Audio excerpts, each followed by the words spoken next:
في نوع من الستات أول ما يدخل أي مكان الناس تبصلها، مش لأنها أجمل واحدة ولا لأنها أغنى واحدة ولا حتى لأنها أكتر واحدة بتتكلم. الغريب إنها غالبا أقل واحدة كلاما، ومع ذلك وجودها لوحده بيفرض احترامه. وعلى الناحية التانية في ستات بيتكلموا كتير وبيشرحوا وبيبرروا وبيحاولوا يثبتوا نفسهم طول الوقت، وفي الآخر محدش بيديهم نفس الاحترام. ليه؟ ايه السر؟ هل الهدوء هو السبب ولا في حاجة أعمق بكتير احنا مش واخدين بالنا منها؟ والحقيقة ان معظم الناس فاكرة ان الست الهادية ست ضعيفة، وده أكبر كذبة ممكن تصدقيها، لأن في فرق بين الست الهادية والست اللي ساكتة خوف، والفرق ده هو اللي بيحدد إذا الناس هتحترمك ولا هتستغلك. وخليكي معايا للنهاية، لأن آخر حاجة هقولها هي السبب الحقيقي اللي بيخلي أي ست تفقد هيبتها حتى لو كانت جميلة وناجحة ومثقفة. أهلا بيكي، دي قناتكم بهدوء مع منى. هنا مش بنتكلم عن تطوير الذات وبس، هنا احنا بنبني ست بتحترم نفسها فيحترمها العالم. وخلينا احكيلك موقف يمكن حصل معاكي قبل كده. تخيلي انك في فرح او اجتماع او حتى قعدة عائلية، وفي واحدة بتتكلم من اول ما دخلتي، رأيها في كل حاجة، تعليق على كل حاجة، ضحك، كلام وحركة. وبعد شوية دخلت ست تانية، سلمت بهدوء، ابتسمت وقعدت، ولا قالت ولا كلمة. والغريب ان بعد 10 دقايق كل الناس بقت بتركز معاها هي، ولما اتكلمت الكل سكت. وساعتها سألت نفسي ايه اللي عندها ومش عند غيرها؟ كان شكلها؟ لا. كان لبسها؟ لا. كان منصبها؟ برضو لا. كان عندها حاجة اسمها راحة مع نفسها، ودي أول حاجة الناس بتحس بيها حتى قبل ما تفتحي بقك. بس استني، لو الموضوع كله ثقة بالنفس، يبقى ليه في ستات واثقة وبرضو الناس ما بتحترمهاش؟ يبقى في سر تاني، وده اللي هنوصله بعد شوية. احنا اتربينا ان الست الشاطرة هي اللي ترد واللي تدافع واللي تثبت انها صح، لكن لما كبرت اكتشفت ان اكتر الستات قوة مش هما اكتر الستات كلاما. اكتر الستات قوة هما اللي عارفين امتى يتكلموا وامتى السكوت يبقى اذكى. ودي مش سلبية وده مش ضعف، دي قدرة انك ما تديش كل شخص حق ان يشوف كل ردود افعالك.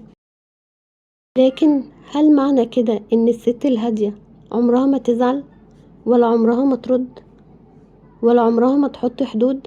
لا. وفي غلطة واحدة لو بتعمليها حتى لو شخصيتك هادية، الناس هتبدأ تقلل منك، وهقولك ايه هي بعد شوية. وخلينا اسألك سؤال، عمرك قابلتي ست اول انطباع اخدتيه عنها انها ضعيفة، وبعد ما عرفتيها اكتشفتي انها اقوى واحدة في المكان؟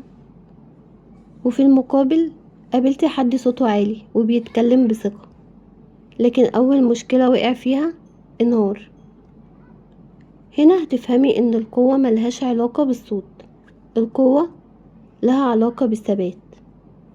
واكتر حاجة شدتني في شخصية الست الهادية انها مش بترد بسرعة، مش لانها مش عارفة ترد، لكن لانها بتفكر قبل ما تتكلم. وعارفة ايه اللي بيحصل؟ الناس بتفتكر انها ضعيفة فتبدأ تختبرها، مرة بكلمة ومرة بتقليل ومرة بتجاهل. وهنا في نوعين من الستات، الأولى تسكت علشان خايفة، والتانية تسكت علشان لسه مقررتش إذا الشخص ده يستحق ردها ولا لأ، وده فرق ضخم. لكن ازاي الناس تعرف الفرق؟ ازاي يفرقوا بين الهدوء وبين الضعف؟ والإجابة في عادة صغيرة جدا أغلب الستات بيعملوها ومن غير ما يحسوا، بتكسر هيبتهم، وهقولك عليها بعد دقيقة. الست الهادية لما بتقول لأ بتقولها من غير ذنب، من غير تبرير طويل، ومن غير ما تفضل تعتذر، لأنها فاهمة إن الحدود مش قسوة، الحدود احترام للنفس. لكن للأسف كتير منا أول ما يقول لأ يقعد يبرر 5 دقايق، أصل معلش، أصل والله غصب عني، أصلي ما قصدتش. ليه؟ لأننا خايفين حد يزعل، والخوف من زعل الناس هو أول طريق إنك تزعلي نفسك. فاكرة البنت اللي كانت بتوافق على كل حاجة؟ كل الناس كانت بتحبها، لكن كانوا بيطلبوا منها كل حاجة وبيستغلوا طيبتها. ولما تعبت واعتذرت مرة واحدة قالوا انتي اتغيرتي. لا، هي ما اتغيرتش، هي بس بطلت تضحي بنفسها عشان ترضي الكل. ودي لحظة كل الستات لازم توصلها. لكن لسه ما جاوبتش على أهم سؤال، ايه العادة اللي بتخلي الناس تقلل من الست الهادية؟ هقولك، ولما تعرفيها هتكتشفي انك يمكن بتعمليها كل يوم من غير ما تاخدي بالك. فاكرة اني من شوية قلتلك ان في عادة واحدة بتخلي الناس تقلل من الست الهادية؟ الحقيقة العادة دي هي انها بتشرح نفسها طول الوقت. كل قرار ليه تفسير، كل كلمة وراها تبرير، وكل رفض لازم اعتذار. تخيلي معايا واحدة قالت معلش مش هقدر اجي النهاردة وسكتت، وواحدة تانية قالت والله كنت جاية بس اصلي تعبانة، وبعدين حصل كذا، وماما قالت كذا، ومعلش ما تزعليش. مين فيهم كلامها كان اقوى؟ كل ما بررت اكتر، كل ما بعت رسالة من غير ما تقصدي انك محتاجة موافقة الناس على قرارك.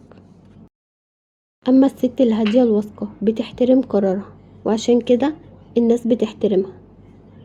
وفي حقيقة يمكن تكون صعبة بس لازم تتقال، مش كل الناس هتحبك، ومش كل الناس هتفهمك، وبرضه مش كل الناس هتقدرك. وأول ما تتقبلي الحقيقة دي هتحسي براحة ما كنتيش حاسة بيها قبل كده، لأنك هتبطلي تعيشي علشان ترضي الناس، وهتبدأي تعيشي عشان ترضي نفسك. عارفة ايه أكتر حاجة بتخلي الست يبقى ليها هيبة؟ مش شكلها ولا فلوسها ولا عدد الناس اللي حواليها. الهيبة انك تدخلي اي مكان وانت مش محتاجة تثبتي لأي حد انك مهمة، لانك عارفة قيمتك حتى لو محدش سقفلك. وفي اول الفيديو سألتك سؤال، ليه في ستات هادية الناس بتحترمهم وفي ستات هادية الناس بتستضعفهم؟ دلوقتي بقى عندك الإجابة. الفرق مش في الهدوء، الفرق في الثقة. الأولى بتسكت لأنها اختارت السكوت، والتانية بتسكت لأنها خايفة تتكلم. الأولى لما قالت لأ بتقولها بثبات، والتانية بتقولها وهي معتذرة. الأولى بتعرف قيمتها، والتانية بتستنى الناس يقولولها قيمتها. وده هو الفرق الحقيقي. فمن النهاردة ما تحاوليش تبقى أعلى صوت في المكان، حاولي تبقى أكتر واحدة مرتاحة مع نفسها، لأن الراحة بتولد الثقة، والثقة بتولد هيبة، والهيبة مش بتطلب احترام، الهيبة بتخلي الاحترام يجي لوحده. وفي الفيديو اللي جاي هنتكلم عن عادة بتضيع أحلام الستات كتير رغم إنهم أذكياء وشاطرين وعندهم كل الإمكانيات، لكن كل مرة يبدأوا وبعدين يقفوا. ولو عرفتي السبب الحقيقي هتبصي لنفسك بطريقة مختلفة تماما. ولو وصلتي لحد هنا اكتبيلي في التعليقات قيمتي من جوايا.